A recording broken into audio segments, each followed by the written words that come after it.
आपल्या महाराष्ट्रामध्ये सर्वाधिक काळ आमदार राहिल्याचा मान ज्या गणपतराव देशमुख यांना मिळाला, त्याच गणपतराव देशमुख यांना मात्र सोलापूरच्या जिल्हा मध्यवर्ती बँकेच्या सभागृहात जाता आलं नव्हतं. 2010 पर्यंत त्यांनी सांगोल्यातल्या सोसायटी मतदारसंघातून नेहमी कार्यकर्त्यांना संधी दिली. 2010 नंतर पहिल्यांदाच ही संधी त्यांच्या मुलाला म्हणजे चंद्रकांत देशमुख यांना देण्यात आलं आणि त्यांनी बँकेचं उपाध्यक्षपद भूषवलं. पण 2021 मध्ये गणपतराव देशमुख यांच्या निधनानंतर आणि डॉक्टर बाबासाहेब देशमुख सांगोल्यातून आमदार झाल्यानंतर पहिल्यांदाच आता सोलापूर डीसीसी बँकेची निवडणूक लागते. आता सर्वात मोठा प्रश्न हा आहे की बाबासाहेब डीसीसी बँकेची ही संधी पक्षाच्या एका निष्ठावंत शेकापो कार्यकर्त्याला देणार का, की गणपतरावांचा तो अलिखित नियम बाजूला ठेवून स्वतः रिंगणात उतरणार? दुसऱ्या बाजूला पराभवाच्या छायेतून सावरत असणारे माजी आमदार दीपक साळुंखे पाटलांचा सोसायटी मतदारसंघावरचा डोळा, दुसरीकडे शहाजी बापू पाटलांची चाणाक्ष खेळी आणि सोलापूरच्या राजकारणामध्ये भाजपचा वाढलेला प्रभाव, या सगळ्यामुळे सांगोल्याच्या राजकारणामध्ये नेमकी कोणाची वर्णी लागणार, कार्यकर्त्यांचा घोळ कसा सुटणार, या संपूर्ण प्रकरणावर पुढचे काही मिनिटं बोलणार आहोत. नमस्कार, मी शुभम गोरे आणि तुम्ही पाहताय कट टू कट. सोलापूरच्या आणि महाराष्ट्राच्या राजकारणामध्ये कैलासवासी गणपतराव देशमुख यांचं नाव अत्यंत आदराने घेतलं जातं. वकिली सोडून समाजकारणात आलेल्या आबांनी 1962 ते 2019 या 57 वर्षाच्या राजकीय कारकिर्दीमध्ये 11 वेळा सांगोला विधानसभा मतदारसंघाचं प्रतिनिधित्व केलं. Guinness book of world records मध्ये नोंद असलेले हे व्यक्तिमत्व आयुष्यभर विरोधी बाकांवरती बसून शेतकऱ्यांच्या, कामगारांच्या आणि दुष्काळी सांगोल्याच्या पाण्यासाठी लढत राहिले. गणपतरावांचं सर्वात मोठं वैशिष्ट्य हे होतं की त्यांनी राजकारणामध्ये कधीही कौटुंबिक घराणेशाहीला थारा दिला नाही. 1962 पासून ते 2010 पर्यंत तब्बल 48 वर्ष त्यांनी सोलापूर डीसीसी बँक असो, जिल्हा दूध संघ असो की मग जिल्हा परिषद या स्थानिक आणि सहकारातील संस्थांवरती पक्षाच्या सामान्य कार्यकर्त्यांना संधी दिली. पण 2010 मध्ये पहिल्यांदाच हा पायंडा बदलला. 2010 आणि 2015च्या डीसीसी बँक निवडणुकीमध्ये गणपतरावांचे पुत्र चंद्रकांत देशमुख यांनी सांगोला सोसायटी मतदारसंघातून निवडणूक लढवली आणि विजय सुद्धा मिळवला. माजी आमदार संजय मामा शिंदे हे डीसीसी बँकेचे अध्यक्ष असताना चंद्रकांत देशमुख यांनी बँकेचं उपाध्यक्ष पदही भूषवलं. पक्षातील केडरला ताकद देणं आणि सहकारामध्ये पक्षाचा पाया मजबूत ठेवणं हा त्यामागचा उद्देश होता. पण आता मात्र परिस्थिती वेगळी आहे. गणपतराव आबा हयात नाहीये.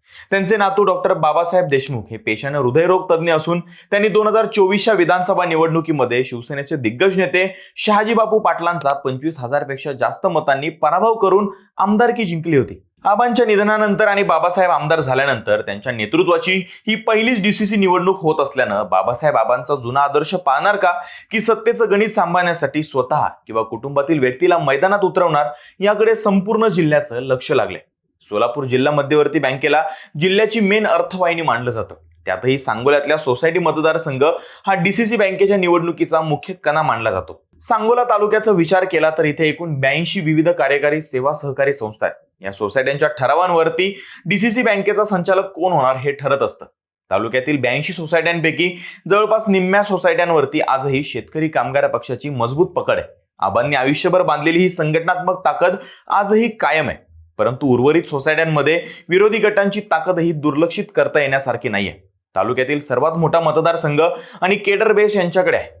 शिवसेना शिंदे गट आणि पारंपरिक समर्थक सोसायट्यांवरती माजी आमदार शहाजी बापू पाटील गटाचं काही प्रमाणात वर्चस्व आहे. तालुक्याच्या सहकार क्षेत्रामध्ये आणि इतर शेती संस्थांमध्ये दीपक साळुंखे यांचं वैयक्तिक जाळं मोठं आहे. त्यातच गेल्या काही वर्षांमध्ये केंद्रातील आणि राज्यातील सत्तेच्या माध्यमातून भाजपनं सांगोल्यातल्या ग्रामीण सोसायट्यांमध्ये स्वतःचा जनाधार वाढवलाय. त्यामुळे त्यांची ताकद डावलून चालणार नाहीये.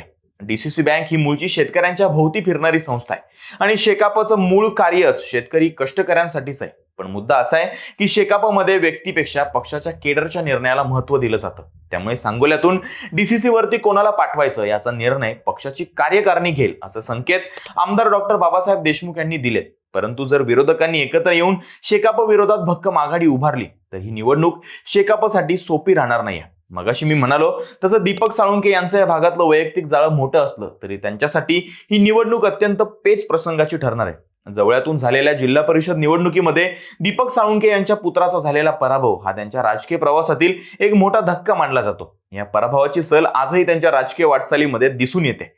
यामुळे दुग्ध संस्था मतदारसंघातून पुन्हा निवडून येणं त्यांना कठीण वाटत असल्याने ते आता सोसायटी मतदारसंघातून रस दाखवणार का, अशी चर्चा रंगली.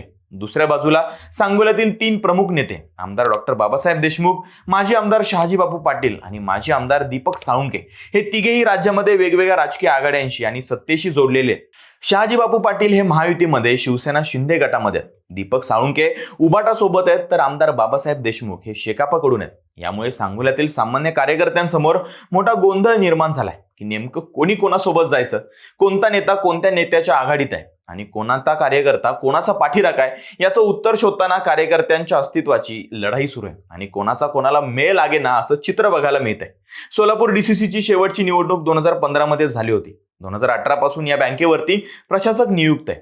2015च्या निवडणुकीमध्ये राज्यामध्ये भाजपचं सहकार मंत्री सुभाष देशमुख असूनही भाजपला डीसीसी बँकेवरती वर्चस्व मिळवता आलं नव्हतं. मात्र 2026च्या आजच्या परिस्थितीमध्ये सोलापूर जिल्ह्यातलं राजकीय चित्र हे पूर्णपणे बदललेलं आहे. सध्या सोलापूर जिल्ह्यामध्ये भाजपनं स्थानिक स्वराज्य संस्था, महापालिका आणि जिल्हा परिषदांवरती आपलं वर्चस्व निर्माण केलंय.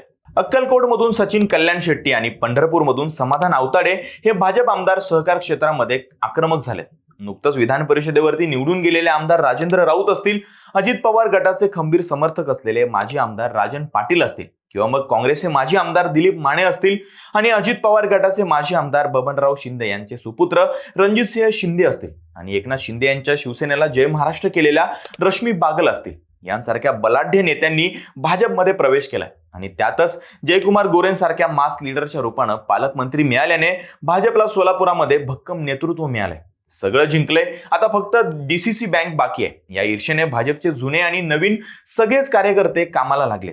त्यामुळे सांगोला सोसायटी मतदारसंघातून शेकापचा उमेदवार कोण असणार आणि त्याला भाजप प्रणित महायुती कशी घेरणार यावर सोलापूर डीसीसी बँकेची सत्ता निश्चित होणार आहे. भलेही सांगोल्याचं आमदार पद हे शेकापकडे असलं तरीही डीसीसी बँकेवरती शेकापचा झेंडा फडकवून आपलं वर्चस्व सिद्ध करणं ही बाबासाहेबांच्या नेतृत्वाची खरी कसोटी असणार आहे.